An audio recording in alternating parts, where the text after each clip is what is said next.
Bryan, how are you? Doing good. Good.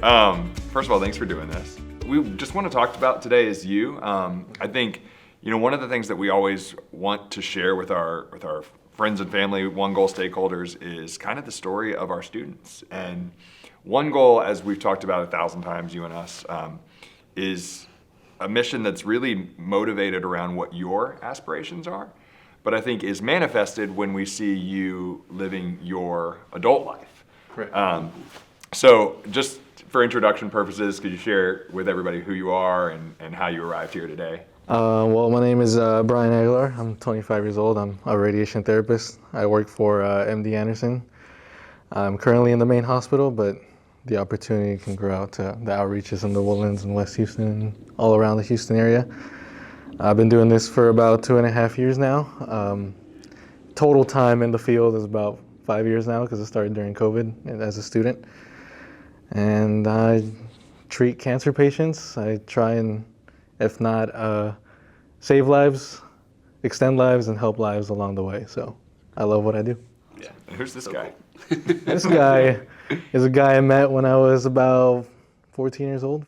He was my PE teacher, and then one day came to me with a flyer of OneGoal and said, I think you'd be a good candidate.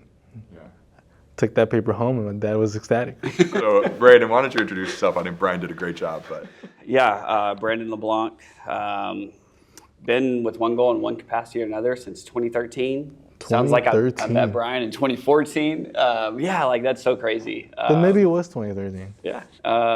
But yeah, I've done a variety of roles with OneGoal, but I think, the most important one I ever did was being coach, being teacher, being the OneGoal PD at Westchester Academy, and being able to help students, or Bryan and other students like him, just to figure out what they wanted to do and then go do it. And it's so cool to see him on the other side of it now.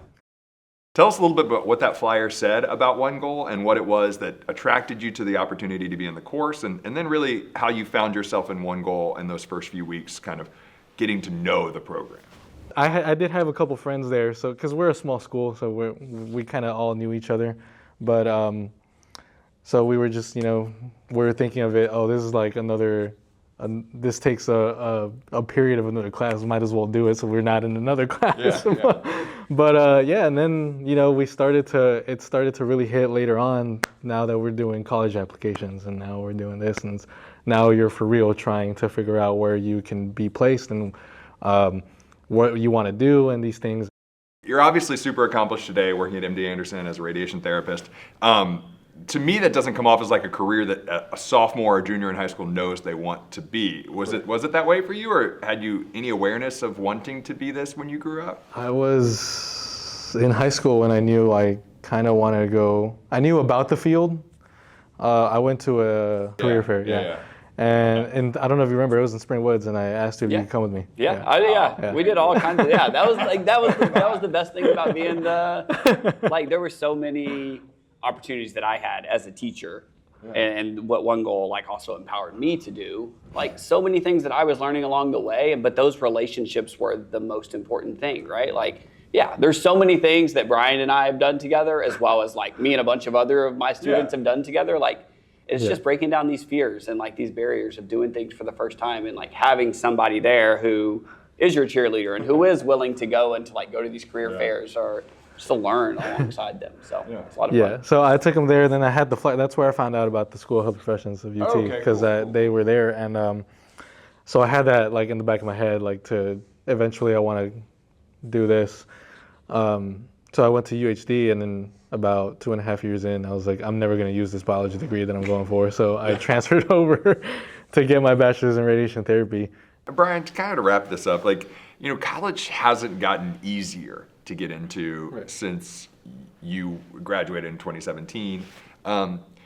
Take yourself back to that student you were in high school and kind of tell me a little bit about what you wish could be true for the students that are currently in OneGoal classrooms, and what you want them to know from your perspective about how they should interact with the program, and what they should expect from it as they move through that journey of junior to first year post-secondary, wherever they head. I think the important things is to just remain patient. It's a process. It's not, you don't just sign it or sign an application and you're good to go. You have to really devote time to yourself and really think about what you want to do. Because a lot of high schoolers are like, they just say, oh, I want to do this and that, but they don't really like analyze the steps to get there, or that people like you guys are putting the steps in front of them to take.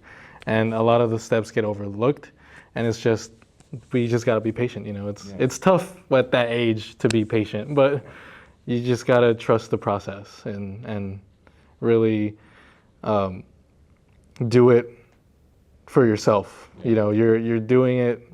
You can have the pressure like me of like parents that want you to succeed and stuff, but at the end of the day, they put the pressure on you because they know that you have to do something for yourself, and this organization really did that for me, and they could do it for millions of other students. So yeah, a little bit, just Brandon, as we kind of wrap up, like, how would you say, because Brandon is with OneGoal today, and you've seen the program evolve, so how would you say, as the ways of getting into college have changed, and the barriers and hills that people have to climb change, what do you think is changed about the OneGoal program or the way that we deliver it? I mean, a lot has happened since Bryan graduated. We've had COVID, we've had so many things that have shifted the education landscape. Like, what do you think is the evergreen value of OneGoal?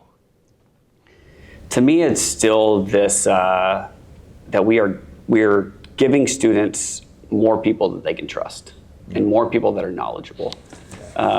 They are getting a dedicated OneGoal teacher, or they're getting more ready counselors to be able to support them on whatever their individual goals are. And I mean, and so much of this college going culture, whether you want to go and get a certification and become a welder, or you want to become a radiation therapist, or you want to become a teacher, you need guidance. And there are going to be obstacles that happen along the way. And OneGoal, in really meaningful ways, provides trusting adults for young people to be able to have extra champions in their life that they can call on, and that they know that are there to support them. And so it's really meaningful. Well, I think we're done here, guys. I mean, Bryan's got to get to work. So. Thanks so much, bud. We appreciate your time.